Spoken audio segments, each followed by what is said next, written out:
Okay, let's dive in. We've got a stack of notes and excerpts here from Mark Ballinger's book, 100 Relationship Signs. Yeah, sent in by a listener. And they're asking some pretty fundamental questions, really, Yeah. about singleness, finding a spouse. Exactly, using this book as the source. So, our mission today is to unpack what this specific text says about, well, why someone might be single. Uh-huh. And also whether you need to be, actively looking for a spouse, according to the author. We're going to lean into chapter 5 quite a bit. 4 signs God is actively keeping you single, but also pull from other bits the listener sent that touch on these questions. Right. Let's get straight into it. Chapter 5, core idea. Yeah, it kind of poses this challenging question up front. Is God closing doors on purpose, or is it more about your own actions or maybe inaction? Or even just readiness. The chapter offers signs God might be, actively keeping you single for now. And that actually leads right into one of the listener's big questions. Yeah. How can marriage wouldn't be good for a person? Seems counterintuitive, maybe. Well, the source links this to the idea of God giving good gifts, citing Matthew 7:11. Okay. So the author's reasoning is, if you're asking God for marriage and, well, it's not happening, maybe, just maybe, it wouldn't actually be a good gift for you.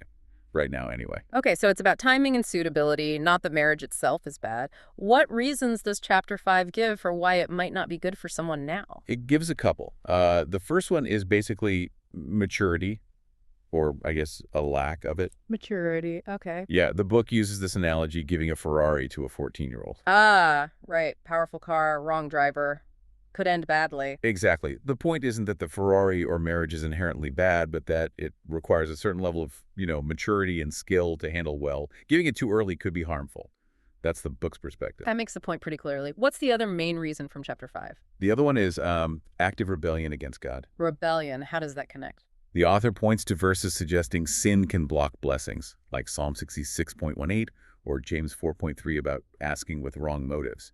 Hmm. The idea presented is that if you're actively choosing paths contrary to God's known will, he wouldn't necessarily bless that situation with a Christian marriage. So the book frames it less as punishment and more as God not adding a blessing that might be misused or couldn't thrive in that context. Yeah, that seems to be the angle. Protection, maybe, or waiting until things are right. That's the interpretation in this source. Okay, interesting. So chapter 5 focuses on the why. Potential reasons this book suggests God might have you single for a season. Maturity, rebellion. Right. But the listener also asked about the how. If you do desire marriage, what does the book say about finding someone? Yeah, must a person be proactive in their search for a spouse? That shifts us a bit, maybe to chapter 7 you mentioned. Exactly. Chapter 7 talks about different ways people meet. It lays out 3 approaches: random, natural, and intentional. Random, natural, intentional. Okay, and what's the book's take on those? Well, it pretty clearly calls the random approach the least effective. Just hoping you magically bump into the right person somewhere, sometime, without any real thought. So just waiting around passively, not the recommended route, according to this author. Not really, no. The book generally advises against relying solely on that.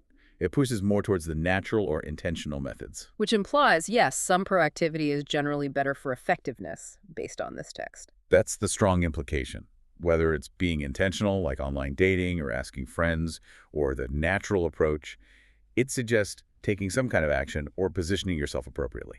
You mentioned it connects elsewhere to faith and works. Yeah, briefly. Like in chapter 3, it touches on James 2.17, faith without works is dead. The idea seems to be you trust God, yes, but you also, walk through the doors he might be opening. You take reasonable steps. Okay, that makes sense within the book's logic. But what about that third question? What about those who claim to have been focused on their own life and their spouse came their way? Doesn't that sound kind of random? But the book tackles that directly. It links that experience back to the natural approach from chapter 7. Okay, how so? The author argues that people feel like they weren't trying, but often their lifestyle naturally put them in places where they'd meet other suitable Christian singles. So it wasn't really random chance. Not according to this source, no. It argues they were maybe at a Christian college, or active in a church singles group, or involved in hobbies or ministries where other Christians were. So meeting someone suitable was actually, well, natural, probable even. Ah, I see. So the environment was conducive, even if they weren't, actively swiping on an app every day. Precisely. Their life choices created the opportunity, naturally. That's the book's explanation for those stories. Okay, fascinating. So let's try to sum up the key takeaways from this dive into the source material. Go for it. All right. Based on this book, God might keep you single for now if marriage wouldn't be good for you, yet maybe needing more maturity or if there's active rebellion to address. Right. That's the chapter 5 stuff. And then, while trusting God is vital, the book suggests that when it comes to meeting someone, being passive or purely random isn't seen as effective. Yeah, it leans towards positioning yourself in natural environments or taking intentional steps as being generally more likely to lead to meeting someone according to the author's framework. Those seem to be the main threads related to the listener's questions pulled from this specific source. Agreed. So, maybe a final thought for you to chew on, based purely on this deep dive. If marriage is a desire, this book might prompt you to ask, how does your current approach line up with what it calls natural or intentional? And maybe also reflecting on chapter 5's points. Are you open to the idea that perhaps God is actually calling you to focus on some area of personal growth or change Yeah. first before that relationship season begins? Definitely something to consider.